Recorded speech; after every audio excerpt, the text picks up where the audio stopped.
minutos, a PF achou no celular de Bolsonaro um documento editável pedindo asilo na Argentina.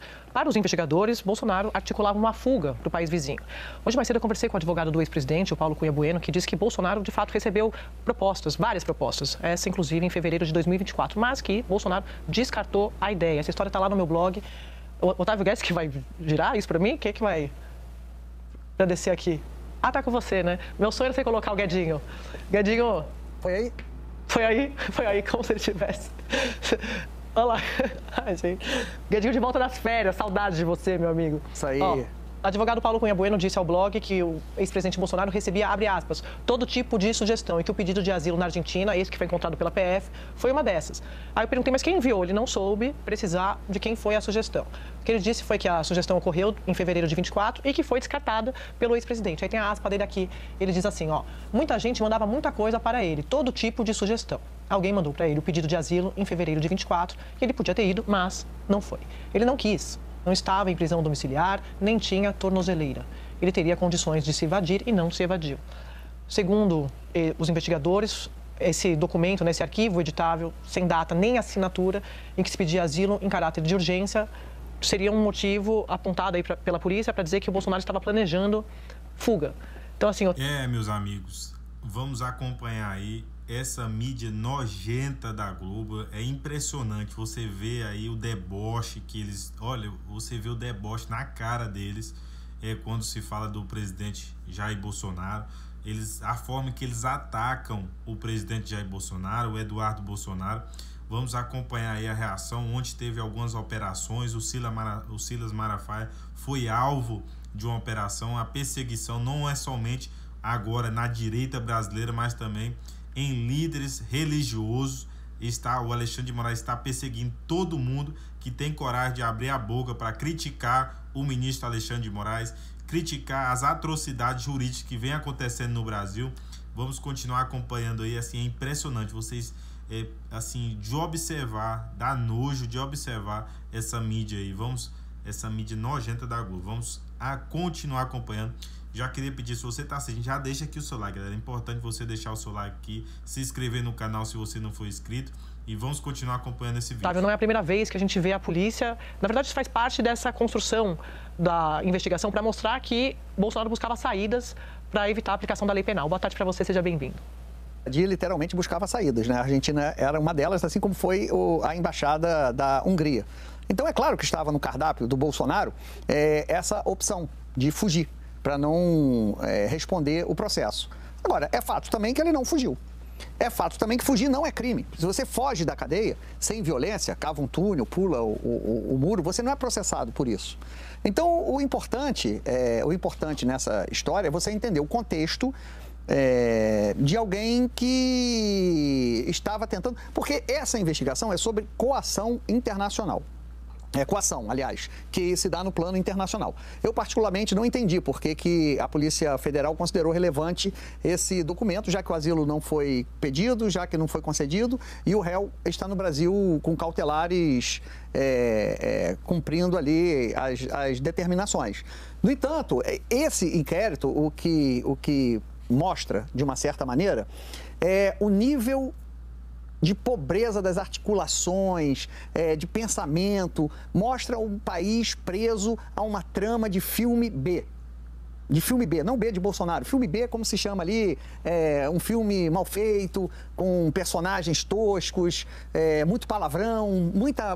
Eu nunca vi, assim, uma trama de nível tão baixo. Então, acho que isso, politicamente, eu entendo, eu li o inquérito da Polícia Federal, para a imagem e politicamente, portanto, é muito pior do que uma novidade de conduta. Porque a coação, a articulação no exterior estava clara, foi confessada, é um crime confessado. É um inquérito da Polícia Federal sobre um crime confessado. O Eduardo Bolsonaro diz isso, tudo que está ali ele diz, sim, que está tentando coagir ministros do STF com a ajuda do governo americano para que seu pai não seja condenado. Sim. Então, eu vejo... Você pediu a palavra? Foi a Sadia. Ah, tá. Fala, Sadia. Não, tô falando sim. Né? Então, assim, sabe que tá no telefone você fala, como você tá me vendo? É tão surpreendente que voltando de férias, então tá desacostumado. Mas então, eu acredito ali que como é um crime confessado, como é algo feito às claras, esse inquérito traz muito dano na imagem política do que propriamente uma revelação de crimes novos. Como, por exemplo, essa possível elucubração ou pensamento de que ele queria fugir. E a revelação de que o Silas Malafaia é o articulador das estratégias políticas de Bolsonaro. O que também não significa crime, mas a gente vai comentar isso mais adiante. Errado, né? Porque eu falei Jair, Eduardo e Silas Malafaia indiciados. O Malafaia é investigado. Indiciado, Eduardo e Jair Bolsonaro. O Silas Malafaia, como você está lembrando aí, investigado, foi alvo de busca e apreensão ontem quando desceu ali no aeroporto do Galeão, no Rio, voltando de uma viagem de Portugal. Então, está na mira da Polícia Federal, está investigado, não está indiciado Jair e Eduardo. Daniel, boa tarde. Boa tarde, Sadi. Boa tarde a todos. Eu fiquei um pouco em choque vendo ontem os diálogos. Eu acho que vai em linha um pouco com o que o Otávio mencionou. No que o Brasil se tornou? Quer dizer, aquelas são as lideranças conservadoras do Brasil? Conservadoras? Com aquele vocabulário, com aquele nível de tratamento entre pai e filho, com aquele nível de articulação. Eu fiquei um pouco assustado. E olha que se surpreender no Brasil é algo difícil, porque a gente é o tempo todo convidado a se defrontar com o inimaginável. E nesse caso em particular, eu acho importante a gente lembrar que o que está acontecendo ali é uma ameaça ao juiz.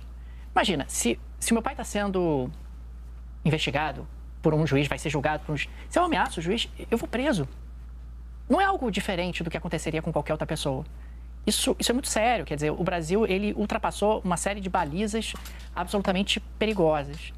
E, uma vez mais, é chocante observar como é que as salsichas são feitas, né, fazendo uma referência ao Bismarck. Como é que funciona ali internamente a comunicação e quais são ali os determinados movimentos que estão acontecendo, os objetivos que são almejados. É assustador, é realmente assustador. E, de novo, isso não é conservadorismo, isso não é direita, isso é apenas tensionar as instituições e tentar, de alguma forma, melar um julgamento que está avançando com uma acusação de um crime grave, que é um crime de tentativa de golpe de Estado. Sabe o que você está falando? Eu estou aqui lembrando de algumas declarações do deputado Eduardo Bolsonaro, quando ele diz assim, em momento algum a gente queria atrapalhar o julgamento. O deputado, ele tem uma certa razão, porque eles já veem o julgamento como favas contadas. O que eles querem é, como diz a PF, como dizem os investigadores, um golpe continuado. Aquele golpe de 8 de janeiro que não deu certo, eles querem tentar esse golpe agora. Então, seja fugindo do país, seja conseguindo ali uma articulação pelo Congresso para em busca de impunidade, né? De uma anistia ou desse pacote da impunidade, mas qualquer coisa que livre o ex-presidente Bolsonaro de cumprir, né, essa provável condenação que vai vir do Supremo. Então, para a gente mostrar, Thomas, é muito interessante isso, como essas mensagens, elas deixam bem claro como esse processo estava em curso. Elas são bastante reveladoras da intensidade e da energia que eles estavam colocando nesse projeto que visava apenas salvar o ex-presidente. Boa tarde para você. Boa tarde, Sadi. Boa tarde, amigos. Boa tarde, assinantes.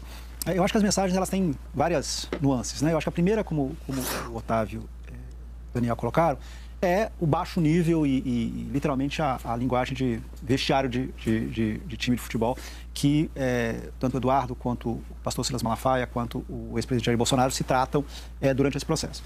Essa, digamos, é a primeira. Eu acho que tem duas coisas interessantes. A primeira, em relação, eu concordo com o Otávio sobre a pouca validade desse documento de asilo argentino, porque foi feito justamente no mesmo período, no mesmo mês em que o Bolsonaro se instalou na Embaixada da Hungria e acabou não ficando, ou seja, não é algo recente.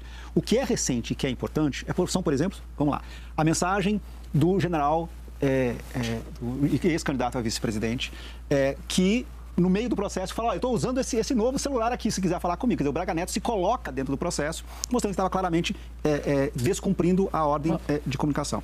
A outra questão é como que Jair Bolsonaro ativamente, mesmo sobre as restrições impostas pelo ministro Alexandre de Moraes, estava articulando junto com os filhos, junto com o Silas Malafaia, etc., como fazer com que aumentasse a pressão sobre o Supremo em relação às em relação às sanções e, com isso, conseguir a sua anistia. Então, ou seja, a questão de trocar a anistia de Bolsonaro pelas tarifas, que é um tema constante nas discussões entre o pastor Silas Malafaia e o Eduardo Bolsonaro, e como que isso pode ser tratado, qual a melhor narrativa, qual a melhor frase, como a entrevista do Flávio foi boa aqui, como a entrevista do Jair não foi boa ali. Quer dizer, todas essas questões, está claramente, quer dizer, ou seja, eles estão ativamente usando as sanções americanas como uma forma de pressionar o Supremo e, portanto, cometendo.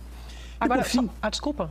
Não, só a última coisa. É o momento, né? Quer dizer, ou seja, tudo isso está sendo divulgado. Nós estamos aqui faltando aí 2 semanas para literalmente começar o julgamento, que começa no dia 2. Ou seja, faz parte desse caldo de culturas de como que o bolsonarismo vai tentar, até o final, interferir na decisão do Supremo, que começa em setembro. Você citou as mensagens do Braga Neto para o ex-presidente Bolsonaro. Essa mensagem que ele manda de um celular que ele diz que ser pré-pago foi no dia seguinte da decisão do ministro Moraes, impedindo eles de se comunicarem. Então, assim, Valdo, é um modo de desafiar a justiça o tempo todo. Eles entraram nesse modo, quer dizer, eles entraram não, eles operam nesse modo, e agora a gente tem essa confirmação por meio dessas mensagens. Ele manda essa mensagem dizendo: estou nesse celular, estou com esse número pré-pago para qualquer emergência, não tem Zap, somente FaceTime. Abraços, Braga Neto. E ainda assina, para não deixar nenhuma dúvida, facilitando também o trabalho da Polícia Federal. Boa tarde para você. Boa tarde, Andréia. Olha, Andréia, conversando com os investigadores da PF, eles ficam impressionados como que esse grupo costuma produzir fartas provas contra eles mesmos, né? Já fizeram isso durante todo o processo de discussão do planejamento de uma tentativa de golpe. Está tudo documentado, está tudo registrado. E depois, inclusive, que eles passam a ser investigados, tem uma denúncia, o processo continua o mesmo, né? A PF, inclusive, acredita que eles avaliam, né, entre eles, que o que eles fazem não é crime, né? Toda a desenvoltura com que Eduardo Bolsonaro se movimenta em Washington, fazendo articulações para sancionar o Brasil e o ministro Alexandre de Moraes, e não esconde isso de ninguém, eles tratam isso como um passeio na Disney, né? Um rolê por Nova York e por Washington. Não é isso, é crime. Você está, como disse muito bem o Daniel, né? Acho que o que ele ilustrou ali foi muito perfeito. Se seu pai está sendo investigado, se você sair pressionando, criticando, atuando para desacreditar aquele juiz, você vai ser preso, né? Mas Eduardo Bolsonaro se movimenta como se fosse tudo muito normal, tudo muito correto, fazer toda essa movimentação, e que ele realmente reconhece que era para evitar que seu pai fosse julgado. A PF, inclusive, também tem uma avaliação de que o conjunto de mensagens que eles conseguiram recuperar do celular do ex-presidente da República mostra uma estratégia de tentar ludibriar, tentar enganar o próprio governo norte-americano. Tem um momento lá que eles falaram: esperamos que a inteligência não leve isso para Trump. Eles não conseguiram recuperar a imagem desse documento, ou vídeo, não se sabe. Mas mostra que eles estavam querendo esconder algumas informações do governo Trump e buscando expor outras. E que a PF acha que meus amigos, é impressionante o que essa mídia da Globo vem fazendo. Eles estão aí hoje. O Alexandre de Moraes, ele está indo por tudo ou nada. O Alexandre de Moraes, ele sabe que a Organização Mundial, os países que se prezam por democracia, que respeitam os direitos humanos de defesa, hoje sabe a perseguição política que está acontecendo no Brasil. O governo Lula e o governo Dilma, por um período, eles não conseguiram instalar tudo aquilo que eles queriam instalar, como instalou na Venezuela, em outros países, foi instalar Cuba. Eles veio com tudo dessa vez, e o aparelhamento que eles fizeram no judiciário brasileiro para perseguir todas as pessoas que se levantassem, que a população visse ali que estava falando a verdade, que estava buscando defender a sociedade, que estava criticando e mostrando todas as atrocidades que esse desgoverno Lula e também o judiciário está fazendo. Eles aparelhou hoje um órgão que é para defender e para defender a Constituição brasileira. Hoje o STF, ele está trabalhando em prol de um grupo político, o grupo político do PT e do Lula. É impressionante o que está acontecendo no Brasil. E mais ainda, hoje tem a defesa implacável. E a Rede Globo, a Globo News, está 24 horas aí implacavelmente defendendo esse desgoverno Lula, defendendo aí o Alexandre de Moraes, o Flávio Dino, o Zanin, todas essa turminha do PT, do STF, e também fazendo política para eles 24 horas. É descarado eles são descarados. Eles aí estão em reuniões com o ministro aí da comunicação, o Sidônio. Eles têm reuniões aí diariamente, semanalmente com o Sidônio, para as narrativas deles se encaixarem a tudo aquilo que eles querem fazer. Galera, se você está assistindo esse vídeo até agora, é muito importante você deixar aqui o seu like, se inscrever no canal se você não for inscrito, já deixa seu comentário aqui de repúdio a essa rede esgoto e da Rede Globo, a tudo que vem acontecendo no Brasil. Deixa aqui o seu comentário também, é muito importante. Da onde você está assistindo esse vídeo, eu quero saber da onde você está assistindo esse vídeo, aonde que esse vídeo chegou, qual a sua cidade, qual é o seu estado, coloque aqui também, é muito importante, beleza? Tamo junto e até o próximo vídeo.